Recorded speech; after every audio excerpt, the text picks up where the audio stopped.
From IGN's offices in San Francisco, welcome to Nintendo Voice Chat for the week of October 2nd, 2014. I am your host, Jose Otero, and you are listening or watching IGN's All Nintendo podcast. Joining me once again this week, Brian Altano. Hello, how are you? Less jet-lagged. Yeah, I'm doing better. I'm great. Fewer jet lags. Just kidding. Yeah. And also with us, the man who loves to correct fewer, Per Schneider. But not in this case. Willkommen. How you doing, man? I'm good.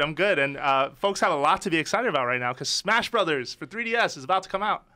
Yeah, I'm surprised you're this energetic. I figure you've been playing games late night. I have been playing other games late night, but Smash Brothers still has a special place in my heart. All right. Yeah, okay. I can give you 8.8 reasons. It's a great game. Nice. And you can read that on IGN. But more importantly, by the time you're hearing this, Smash Brothers is out, so you should check it out. Yay. If you're still on the fence about it, remember there is a public demo you can download. Check it out for free. Try it out and see what you think.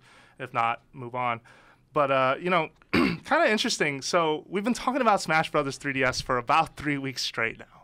3 weeks, 3 years. Yeah, it feels like we've been talking about this for a lot. So I thought this week we would focus on maybe something different, possibly a small part of Smash Brothers, because that's, a Nintendo museum. No. The dog? Nope. The dog. The Metroid series. What? Yes. Why I've heard of this. Why don't we talk about Metroid? Yeah. So let's start then this journey through the stars once again, and talk about the first Metroid, which was on the NES. More importantly, it was on the Famicom in 1986 in Japan. It was for the Famicom disk system, which if you didn't know what the disk system was, this is sort of an add-on peripheral for the family computer, the Famicom in Japan, the NES there. And the game was basically on rewritable media. It was a floppy disk that had copyright protection, and you could basically either buy the disc with game art and all that stuff, or if you just had the disc itself, take it to a kiosk. They would rewrite and put the game on there, and then you take it home and play it. Really, really cool concept for back then. Obviously, in the 80s, the home computer craze was already underway, right? People were playing on various home computers, especially in Europe. That's how most people played their video games at the time. And just the easy exchange of floppy disks with your friends was a big thing. Of course, most people didn't pay for those games, which really kind of wrecked that industry. But Nintendo had the clever idea of building the system where you can go to any convenience store, any game store, and put these games on the disc, which works amazingly well in metropolitan areas like Tokyo, right, where you find one of these at every corner. It was just a really cool concept, and of course, Metroid was one of the flagship titles for that system. It was. Legend of Zelda was a launch title. Metroid came a little later, but Metroid, most people in the West don't know, actually had a file save system just like Zelda. So when you start Zelda for the first time, you had the 3 slots, and you could eliminate or kill a save. I forgot the exact wording they use, or you can copy. The original Metroid on the disk system actually had that in place, and also because it was on the disk system, and we've talked about this before, actually the soundtrack also was a little more enhanced. You heard sort of 2 extra sound channels, I think it was, something like that, and it really added something to the music, which, if you know Metroid, was so memorable and so important, but in the States, it became something different, right? That's right. You actually came to my desk a few months ago, and you're like, Brian, you love Metroid, and I was like, yeah, and you're like, listen to this. This is the Famicom version. Listen to these differences. Does anything sound different to you? And it threw me off how it's not completely different, but it's just weirdly, strangely off. Well, to you, to me. I mean, to them it's normal. Well, that's the thing, right? Like, we all remember seeing the Star Wars special editions, and you walk into the movie theater, and they're things where you're like, whoa, hold on a second, what? No, that it confuses you. So when you're so used to something that you've played through it 10, 20 times, and the music is like in your head, any little changes really stick out, and that's what's so weird about these extra sound channels, right? Yep, exactly. The music, the composition is the same, it's just that the sound. I think with the original Metroid, it was the music set the tone before anything else too. Like that title screen music. Now back then you had a lot of just like, it would be like, and then it'd be like press 1 player or 2 player, and then it would run a demo mode and the game would start, right? Or like the Contra thing would slide in. You didn't have a lot of like fade in from black. The dun dun, and like the chimes would start coming in for the Metroid song, and the logo would appear, and you're like, what? It was scary. It was freaky. It was scary. And it was very dark and foreboding. And then you would just start the game, and you're like, where am I? Who is this? What's happening? And really, no one ever told you. Yeah. No, the instruction manual had a ton of backstory to that world, but the game itself, if you just let the attract mode happen, it was just a 1 page of text that basically gave you the most basic mission instructions. Yeah. And you found out through the manual you were Samus Aran, who you thought was a male. It was presented clearly both in the Japanese and in the American manual that this was a dude. This was not a female. So that was the surprise at the end of the game for a lot of folks when you beat the game in the amount of time necessary to get the helmet taken off or the, whatever, the bikini, which probably was a little crude, but whatever. Yeah. Or the code, which was the other thing. Yeah, Justin Bailey. Yeah. Which no one will forget that. This was in an era where you didn't have to even imply that a protagonist was male. Was a male. Yeah. It was just you knew. I mean, it's either Miss Pac-Man has a bow in her hair and a little Marilyn Monroe mole, or it's a male character. Yeah, like the sort of tropey presentation of women, essentially. Yeah. If you were a female in a video game back then, you were captured by something and put in a cage or put in the end boss. You were never a female that starred in a game. Unless you were Gianna Sisters. There were rare examples. Yeah, but no one knew what the Gianna Sisters were. But this game, first of all, it's called Metroid, right? It does not have the name of the main hero, which, of course, a lot of people are still confused about to this day. That's how you get, why can't Metroid crawl, right? Yeah. Metroid can totally crawl, by the way. But to first of all have the name of the game be different than the character back then was also unique with a lot of character-driven games, right? Yeah. It was all about creating a character that everybody remembered, right? Yep. Think of Donkey Kong and Pac-Man and all of that kind of stuff. It's always the name of the characters. Yeah. But this one was different, and then few people knew the character's name was Samus, and then fewer people even finished the game and realized, holy crap, it's the Sixth Sense of video games, where at the end they just pull the rug out of you. And that had a big impact, right? Mm-hmm. Unless somebody spoiled it for you, finding out that the character you played as was a female at the very end was just really significant. It was playground fodder, right? Too. It was like, it's a girl. You're like, no. No way. That's not true. Yeah. No way. So just to quickly wrap up, a few more technical points. In the U.S., this game adopted a password system, which was sort of the best way they could get it to work on a cartridge. However, it was a royal pain in the behind. Oh, you have no idea. Yeah, because the input was so precise. Some of the characters look similar, and if you wrote it down wrong, this wasn't the age of digital cameras where you quickly snap this picture. No. It took weeks to develop film. Not really. It was what, how many characters were in those passwords? I was gonna look it up and then decided not to, but it was a lot. It was more than necessary. It felt like dozens, because I remember it would be like, all right, I got to this part. All right, here we go. I have to save because I have to go to my grandmother's house. 8 dash lowercase b o. That was a 0. Damn it. Yeah. Squiggly line, under dash. Yeah. And by that, you'd go, the next day to type in the code, and that music would be playing, and you'd spend a half an hour putting the code in, and it would be error. Yeah. And the worst offenders were the ones where after you entered the code and you hit submit, it would delete the field, so you have to enter it in. You have to do the whole thing all over again. Yeah. No, it was the worst. But and I don't know how it happens that you get these games when you're this young, because this is before the IGNs and this is before even video game magazines. Hint lines, man. For a lot of 1-900 numbers. Yeah, but I remember. I don't know how I got Metroid. I think I don't know if my dad was in a store and was like, that looks cool. This thing with this weird robot guy. But the box did look cool. It was one of the very few silver cartridge box Nintendo games. I think there were only 3. I'm not entirely sure. But it was also in the style of when the NES first launched, the boxes actually had representations of the graphics on the box. So you saw sort of an 8-bit pixelated style art on a black background. In most cases, again, there were silver boxes, which applied to Kid Icarus, Metroid, and I think Rad Racer, if research is right.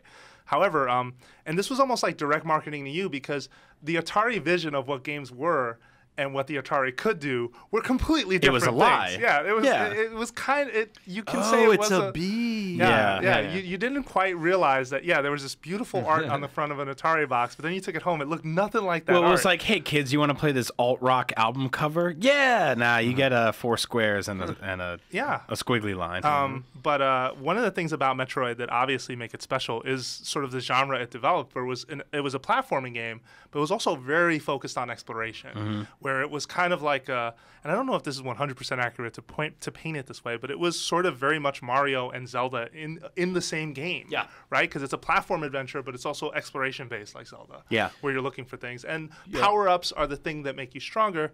And my last note before I turn it over to you guys, music was probably just as influential as any power-up or part of the graphics or exploration style in that game. And I say that because it felt like every corner of that world of Planet Zebes had its own theme. Yeah. And that was really rad. You play Mario, and like the overworld theme is always the same, and then the underworld theme is always the same. Yeah. But here, you go to Kraid's hideout, awesome music. You go to, is it Norfair? I always say it wrong. Norfair. Norfair, not the best music, but it was okay. You go to Turian, same thing towards the end of the game. And this was all Hip Tanaka's work, who we've talked about before, Hirokazu Tanaka.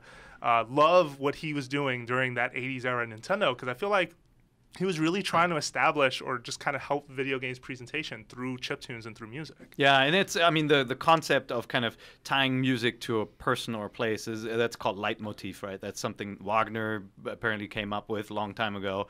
And like you hear it in Star Wars too. Whenever you see Luke, you hear a certain melody. When you see Darth, you hear a certain melody. So it's really effective, right? Because it becomes so memorable. In Metroid, it's tied to the areas actually. So the moment you step through a door, and it becomes more pronounced, I feel like, with Super Metroid, where there were so many multiple entrances to different areas. You open a door, you're like, oh crap, it's going to be too hot for me because I can already hear from the music that it's this place. Or you know, I thought that was really cool, and we still get that in the franchise to this day. Well, what I really appreciated about Metroid was sort of how, and I think this might have been partially part of its design and partially a product of just the era it was built, was the sort of desolation that you felt playing it. And it was because you don't, like, when you're playing Mario, right? Like, you get to the flagpole at the end. The level's done. There's this safety to it. There's never really a moment like that in Metroid. You're always just like, God, I'm really deep right now. I don't know where I am. I am so far from when I started. There's no like a guy. There's never a guy in the cave who's like, "Hey, you can take this. It'll help you out." You just find something on a rock. Yeah, that's well, just I can tell you. Oh maybe man, that helps. Why that is, right? Because at the time, at least, people learned that in space, no one can hear you scream. Oh yeah, that's right. And that was sort of an influence for Metroid, which was Alien. Yeah. Alien was totally an influence on this thing, whether people want to admit that or not. Well, no, obviously, I mean, if you look at the creative process and you look at what some of the folks involved, like Yokoi or Kano or the designer, was it Kiyotake, what they've said about Alien, they said it was a huge inspiration to them. You know, here's a movie with a strong female lead. And it's not to say that they watched Alien and then they created Metroid. It was more kind of like throughout the process they were saying, this movie's awesome. How about we change the main character to a female? Right, like it was already, they were already underway with the story and with the game that they made that decision. Yeah. And then I mean, there's similarities, right? Like Ridley, the winged dragon, Ripley, the main character that Sigourney Weaver or Ridley plays. Scott, the whole concept of Alien, you know, or Ridley Scott. That's right in there. Yeah, and for folks at home, Alien was a film released in 1979. So clearly there was enough time between that and when Metroid came out. There's also the Mother Brain and the Queen Alien, which both plays off the same sort of maternal naming system. Yeah. Like there's Well, and that ties more into actually the next game, really, which is Metroid 2 Return of Samus, because the direct plot of that game was, so this is after the original Metroid, you escaped Planet Zebes. You're going back to SR-388, which don't confuse it with LV-426. Yeah. And you're going to exterminate the Metroids, which was also very much a plot of it's Aliens. Yeah. So you definitely saw that influence again. And to tie into what you just brought up, remember, there was a Queen Metroid in Metroid 2. Yeah. No, there's a definite similarity with those franchises. I mean, just like you can see the inspiration in The Legend of Zelda, some of these other titles from like classic fantasy. Alien was a tremendously popular movie in Japan. To this date, Japan loves the Alien franchise. Oh, wow. It was Even the last few? It was a huge influence. Like, I mean, just think about, hopefully not the French one. Yeah. But yeah, I mean, Alien was a big deal, right? This was a sci-fi horror movie that really surprised everybody. So it's great to see Metroid kind of harken back to that. But back to like how Metroid made you feel, it really felt like you were isolated. You were alone. You come to this planet and you're trying to figure out what the heck is going on here. And the music was just stressing that at every step of the way. So eerie. It wasn't like the kind of music you get from a Zelda or a Mario where you walk away and then you remember the music and everybody recognizes it. It's like sometimes weird garbled noises, weird melodies too, Yeah, it was a lot of like, it would just sound like acid pits bubbling and things popping and No, I know what you're talking about. That was it. It was really weird to listen to, and it was very dystopian. You got very lost in that game, just walking around being like, I don't know if I can get through this. And I remember it was weird. I didn't see a completed map of that game until I was an adult. So I spent my entire life having this vision of what the game looked like, and in my head it was just a million miles long because so much of it looked similar. Areas sort of repeated but had different entrances and exits. Your sort of safe goals in that game is every time you find an elevator, because it's just like, oh, this is going to take me to somewhere else. I'm making some sort of progress. It was sort of like finding the flagpole in Mario and saying, this is the end of an area. Maybe I've done everything down here. Maybe I haven't. I hope I don't have to come back. So, And what probably made you feel a lot better was something that they implemented in Metroid II Return of Samus, which came out in 1991, and it was a save system. It was like finally having that, because the first game, that password thing, like it was cumbersome. It wasn't easy to use. And so here you have its debut on the Game Boy, and they have a huge Samus sprite, right? They have other improvements. Like, I didn't realize this, but at the start of that game, you start with 99 energy, you start with 30 missiles, and you have 39 Metroids to kill. And you can still morph ball. Like, you just can't use the bomb. Like, there's certain limitations, but you're definitely more powered up than you were at the start of the last game. And you and I were talking about it, right? Like, that's the one. I still feel like Return of Samus, and this applies to the whole series maybe, but Return of Samus is kind of the weirdest one to go back to because the music isn't memorable, and sort of it felt a lot more sprawling than the original Metroid itself. But wasn't it more linear? In some ways, yes. More linear game. I felt like, if Metroid kicked off with its contemporary Castlevania, right, there was a lot of inspiration back and forth at the time, and that's why we call those types of games Metroidvania, right? Two games, basically. Yeah, some of us do. But like, I feel like Metroid 2 kind of undid some of that, right? Like, it made it a little bit more streamlined. Maybe because of the platform it did that. Yeah, I think they streamlined the level design and layout, but the palette and color scheme and actual architecture of the way the game was built made it feel almost more obscure than the original, because the original, I could get lost in that game and still sort of find where I was eventually. But in Metroid 2, I mean, I played that game on a Game Boy that was, the screen was the size of 4 postage stamps, blurry, puke green, and you didn't know where you were ever. And I think on the NES, you kind of could be like, oh, I know what area that is. I know what enemy that is. I think I have an idea where I am. It was very different on the Game Boy because it was sort of just like, you've got to hunt down 37 or whatever the number was, Metroids. You don't know where they are. So you just sort of aimlessly walked around killing things and depleting the number. It was like being a Terminator almost. Well, that's again goes back to Aliens, right? Like, get the Marines in there and take out the whole hive. And this was kind of like, it was a very straightforward setup versus how Metroid 1 was just kind of like create your own adventure style setup. No, I mean, the other big thing about the second one is you can already kind of see that the story wasn't as simple as most other kind of shooters and beat 'em ups at the time. Like, she spares the hatchling at the end, right? And like this entire game is focused on eradicating these people, these creatures, jellyfish, whatever.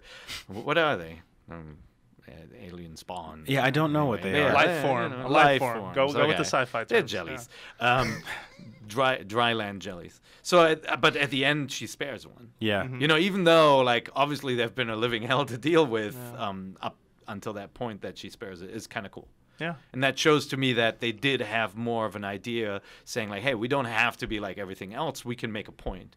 Just like they made a point that the character's female in the first one, the second one kind of shifts things I thought it was incredibly fascinating, the pacing of the franchise, especially looking at the first one, calling it Metroid, and then not really giving you Metroids to fight until like the last 7 rooms or so. You had to be afraid of them, right? Yeah, Even the way they're sort of positioned or talked about in the manual, at least, because there was no storytelling in the game. And you itself. didn't see them for hours, and then you got to the end, and all of a sudden they suction cupped onto your brain and sucked all your life out. Yeah. And it was terrifying. Yeah. And you jumped and you mashed your controller and you swung it in the air and you tried to get rid of them, and they'd finally let go, and you'd blast off a bunch of missiles to kill them. Yeah, and they weren't easy to kill. You had to freeze and then fire missiles at them. It was a pain in the ass. And they move really fast because this is the end of the game. I'm Yeah. glad you brought this up. Yeah. And yeah, it was really freaky, like going through that area, and that's where the music is. By the way, it hits sort of that spot where it's weird. Yeah, and I do want to correct myself a little bit, because outside of the elevators as your sort of safety, there were the Chozo statues, Right.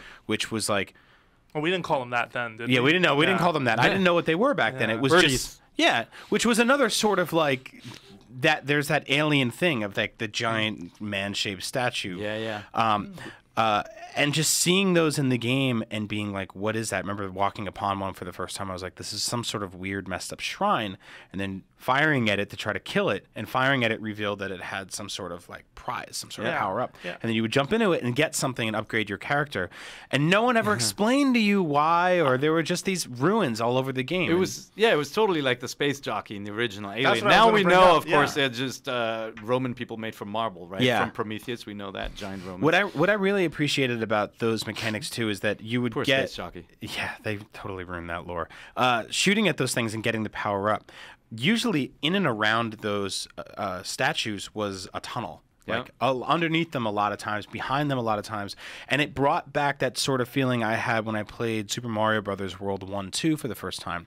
And I jumped up on the blocks high enough to run at the top of the level. Metroid let you do that through walls and under tunnels. And it broke the traditional gameplay of like platforming left to right to the goal and made you start looking at things, bombing areas that looked real. Or the bomb jump. Bomb jumping, shooting at the ground and making blocks disappear that became transparent, falling through them, going to completely new areas. Like the exploration in that game was brilliant, and it was confusing and disorienting, but I really appreciated that aspect of it, because it made me as a kid not only just play through the level from point A to point B or each area, but it made me shoot at everything and bomb everything and explore and look around. And You see, I played that game later. You know, to me, that realization came with Super Metroid. Yeah. There are so many cool little secrets and moments in that game where I felt like that was a standout for me at the time, too. All right, so we're going to take a quick break, and we come back. We will be talking about Super Metroid and why it is one of the greatest games ever made.